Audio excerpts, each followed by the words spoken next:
Temporary একটা বন্দোবস্ত করা এটা হবারই ছিল। আমরা সাস্টেনেবল ডেভেলপমেন্ট চাইছি যে এসএসসি 2016 প্যানেলের যেখানে অযোগ্য চিহ্নিত সেখানে যোগ্যদের চাকরি কেন ফেরাচ্ছে না রাজ্য সরকার, কোর্টে সেই তালিকা কেন দিচ্ছেন না। আর এই এক্সটেনশান আমরা যখন পরীক্ষা হয় তখন রাজ্যের যিনি আমাদের শিক্ষা মানে এসএসসির চেয়ারম্যান তাকে আমরা সময় চেয়েছিলাম যে তাড়াহুড়ো করে এত পরীক্ষা নিচ্ছেন কেন, তখন বললেন সময় নেই। আজকে এক্সটেনশন চাইছে, এই যে রাজ্য সরকারের দ্বিচারিতা। সুতরাং এই টেম্পোরারি এক্সটেনশান সাময়িক স্বস্তি মিললেও আমরা চাইছি যে যারা নিষ্কলঙ্ক, যারা কোনো রকম করাপশনের সাথে যুক্ত নয়, সরকার জানে তারা চাকরি চুরি করেছে, তারা লিস্ট করেনি, সুতরাং সেই তালিকা দিয়ে সুপ্রিম কোর্ট সুযোগ দিয়েছে আবারও আপনারা চাকরিটা ফেরান। এইটুকু আমরা বক্তব্য রাখছি। আর হচ্ছে কোর্টের কাছে মাননীয় বিচারক যারা সুপ্রিম কোর্ট বারবার অবস্থান পরিবর্তন করছে, মাননীয় বিচারপতিরা বারবার অবস্থান পরিবর্তন করছে। কখনো বলছে এই পরীক্ষা তো আমরা একসঙ্গে মিলিয়ে নিতে বলছি না, কখনো বললো যে 31শে ডিসেম্বর। ওদের তালিকা ঠিক সময় দিলে কি সকলের চাকরি বেঁচে যাওয়ার সুযোগ? অবশ্যই এখনও সুযোগ আছে।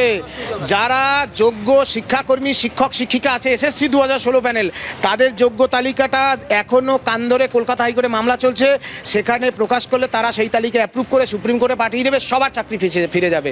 কিন্তু মুখ্যমন্ত্রী চান কেবলমাত্র অযোগ্য যারা টাকা দিয়েছে, যারা ঘুষ দিয়েছে তাদেরকে বাঁচাতে হবে। শুক্লা বিশ্বাসদের অনাহারে মারতে চায়, আমারও বেতন বন্ধ করছে, বারবার করছে, অনাহারে মরে যাও, যোগ্য শিক্ষকরা রসাতলে যাক। আর গ্রামীণ শিক্ষাকে যারা ক্ষতবিক্ষত করেছে, ধ্বংস করেছে, মুসলমানদের ছেলেদের যারা শিক্ষা লুট করেছে, আদিবাসীদের, রাজবংশীদের, নমশূদ্র মতুয়াদের, তাদেরকে বাঁচানোর চেষ্টা করছে। 1806 জন কি অযোগ্য শিক্ষকদের তালিকা, জনগণের করের টাকা এই অযোগ্য শিক্ষকদের দেওয়া হয়েছে। আমি বিচারকদের অনুরোধ করব, সুপ্রিম কোর্ট, হাইকোর্ট, যে মাননীয় মুখ্যমন্ত্রীর বিরুদ্ধে স্বতঃপ্রণোদিতভাবে ব্যবস্থা নিন। জনগণের করের টাকা খরচা করে তিনি এদেরকে বেতন দিয়েছেন। কেন চাকরি চুরির দায় নিয়ে মুখ্যমন্ত্রীকে গ্রেপ্তার করা হবে না? কেন বলছি, সুপ্রিম কোর্ট বলছে চাকরি চুরি করেছে বোর্ড, এসএসসি, রাজ্য সরকার, এই তিনটা বডির মাথায় কে? মুখ্যমন্ত্রী মমতা ব্যানার্জি। এই চাকরি চুরির অ্যাকাউন্টেবিলিটি কার? কেন শুক্লা বিশ্বাসদের এখানে বসে থাকতে হচ্ছে? এই জবাব মাননীয় মুখ্যমন্ত্রীকে দিতে হবে।